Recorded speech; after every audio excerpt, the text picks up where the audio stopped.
Welcome to RTV. నేను మీ journalist Manoj.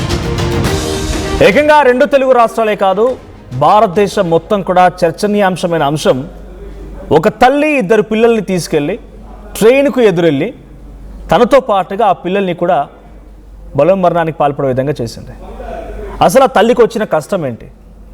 నవమాసాలు మోసి కని పెంచి ఇంత పెద్ద చేసినటువంటి ఆ పిల్లలతో సైతంగా ఆ రైల్వే స్టేషన్కి వెళ్ళి అక్కడ డైరెక్ట్గా ట్రైన్కు అడ్డుగా నిలబడి చనిపోవాల్సిన పరిస్థితి ఎందుకు వచ్చింది?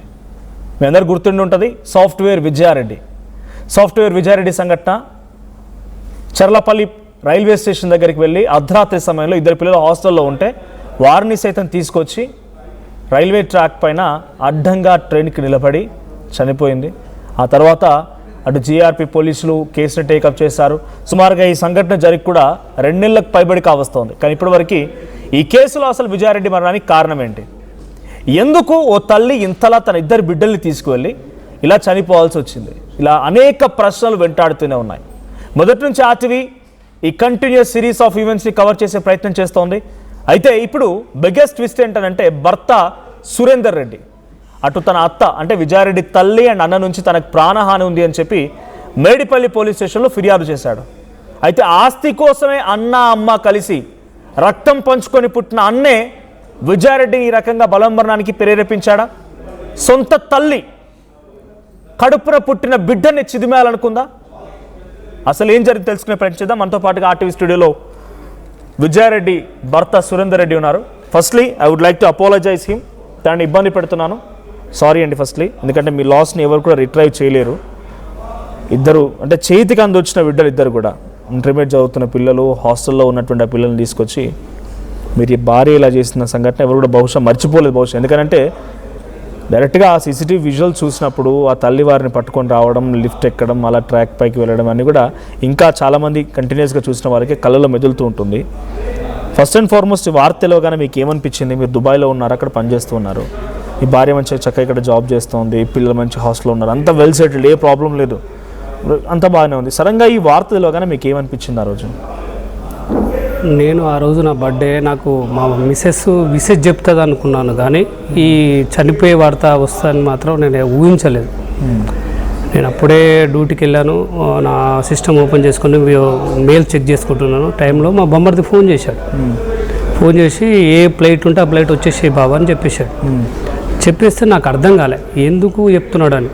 అసలు ఏం ప్రాబ్లం అయింది చెప్పు అని అన్నాడు. అంటే మామయ్యకు బాగాలేదు అంటే మా డాడీకి బాగాలేదు అన్నాడు. మా డాడీకి బాగాలేదు అంటే అసలు మా డాడీకి బాగాలేకుంటే మా తమ్ముళ్ళు ఎవరో ఫోన్ చేస్తారు, ఎందుకు డౌట్ అని మళ్ళీ మా నాన్నకు ఎమ్మటే ఫోన్ చేశాను.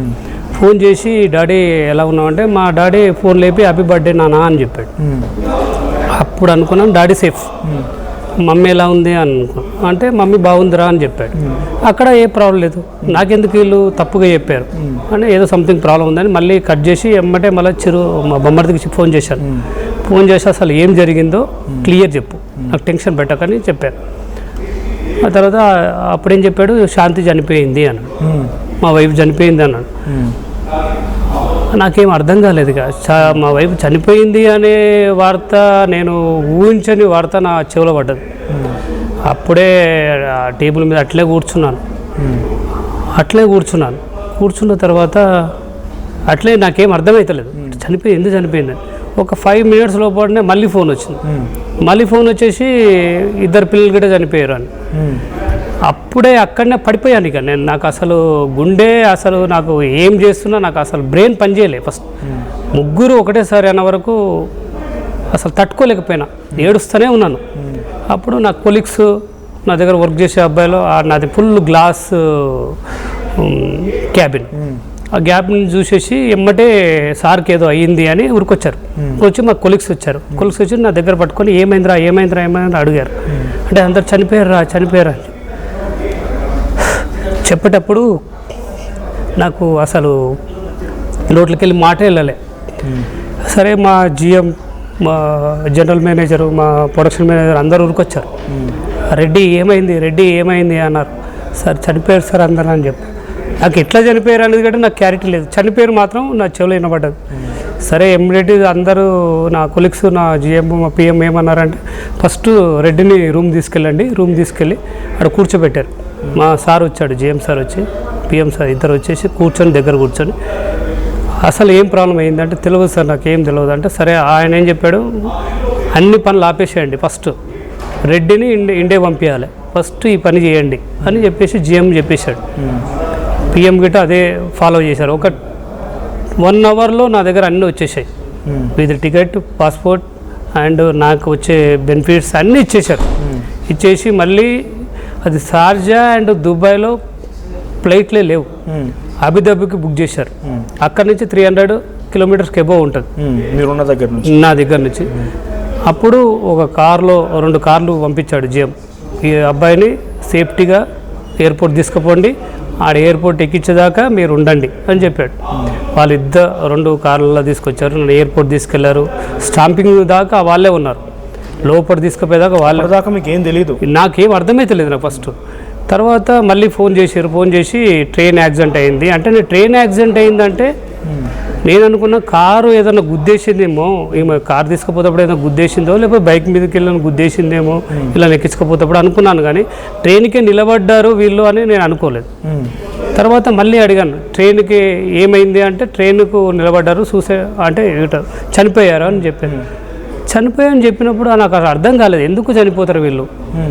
ఇక అట్లే డిప్రెషన్లో ఉండిపోయినా నాకు తెలియంగానే. ఇక ఎయిర్పోర్ట్కి వచ్చాను, ఎయిర్పోర్ట్ నుంచి ఎట్లా ఎక్కానో నాకు ఆ మైండ్ మీద రాలేదు. ఆ నుంచి హైదరాబాద్ దిగాను. హైదరాబాద్ దిగిన తర్వాత స్టాంపింగ్ ఒక దిక్కు ఉంటే ఒక దిక్కు వెళ్ళిపోతున్నాను, అంటే నా మైండ్ నా దగ్గర లేదు. తర్వాత నా ఫ్రెండ్స్ ఫోన్ చేశారు, అరే మేము వస్తున్నాం రా ఎయిర్పోర్ట్కి అన్నారు. ఎయిర్పోర్ట్కి వాళ్ళు వచ్చారు. నేను స్టాంప్లింగ్ అన్నీ అయిపోయినాక, బోర్డింగ్ అంతా అయిపోయినాక నేను బయటకు వచ్చాను.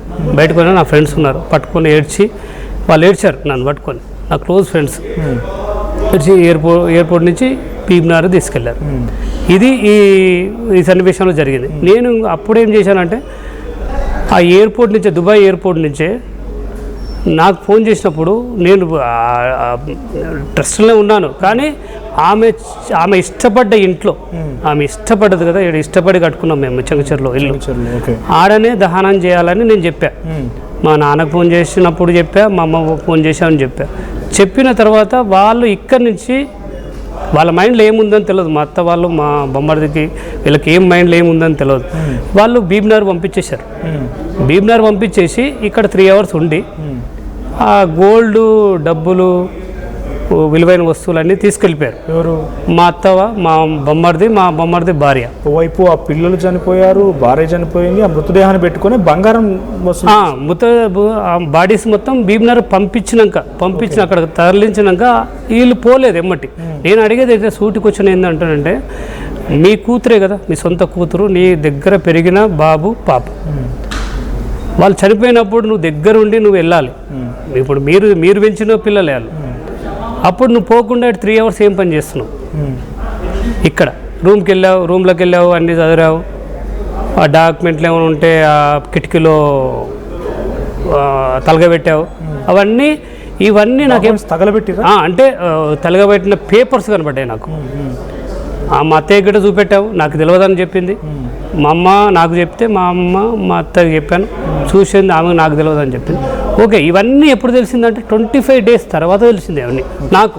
ఒక్కసారి గతంలో ఈ సంఘటన జరగక మునుపు విజయశాంతి రెడ్డి గారికి మీకు ఎట్లా ఉండేదంటే, రెగ్యులర్గా ఫోన్ మాట్లాడుకునేవారా పిల్లలతో? అంతా బాగానే ఉండేదా?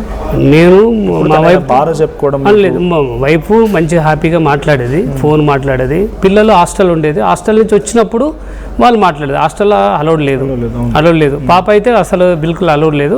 బాబు ఎట్లా అంటే, ఆయనకి ఏదైనా తినాలి అనిపించినప్పుడు వాళ్ళ సార్ దగ్గరనో, వాళ్ళ వార్డెన్ దగ్గరనో ఫోన్ తీసుకొని నా నెంబర్ నోటాడు అబ్బాయికి.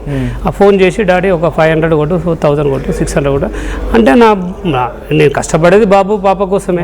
ఓకే, ఓ 500 అడితే 600 అట్లా కొట్టేసేది. వాడు తినాలనే ఆశ ఉన్నప్పుడు నేను కొట్టేసేది. దానికి నేను ఎప్పుడు బాబు కాంటాక్ట్ అయినప్పుడు ఏ విషయం చెప్పపోయేది. వాడు ఫోన్ వచ్చిందంటే వానికి డబ్బులు కావాలి అనే ఆశతోటే నాకు ఫోన్ వస్తుంది, ఇంకా వేరే విషయంలో అవసరం ఉంటుంది. అప్పుడు అయిపోయిన తర్వాత నేను ఈ 25 డేస్ తర్వాత ఫస్ట్ విజయశాంతి రెడ్డి గారికి మీరు ఎట్లా ఉంటుంది? రెగ్యులర్గా మాట్లాడుకున్నారు, సమస్య చెప్పుకున్నారా?